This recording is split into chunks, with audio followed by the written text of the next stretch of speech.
សួស្តីបងប្អូនទាំងអស់គ្នាថ្ងៃនេះឆ្លៀតពេលទំនេរក៏បានជូនចែកទៅដើរលេងបងប្អូនហើយរដូវនេះដែរគឺមានអារម្មណ៍ថាគឺស្រស់ស្អាតមែនតើបងប្អូនទាំងអស់គ្នាស្មៅខៀវបៃតងខ្ចីតោះបងប្អូនទៅតាមដានវីដេអូជាមួយខ្ញុំទាំងអស់គ្នាដូចដួងចិត្តប្រត់ពីស្នេហ៍មនោរម្យពេលនេះហើយដែលរៀមត្រូវឃ្លាត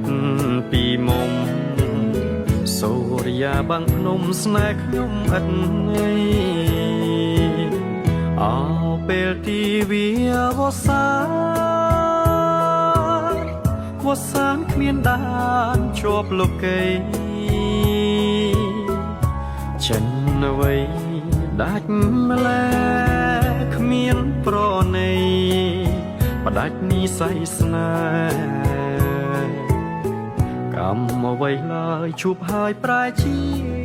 នេះរៀងតាមឈ្នានេះផ្ដន់ទៀតដូអត់លហើយបើជាតិនេះខ្ញុំនៅមានទីព្រោះស្នេហ៍ជាតិក្រោយសុំតែជួបក្តី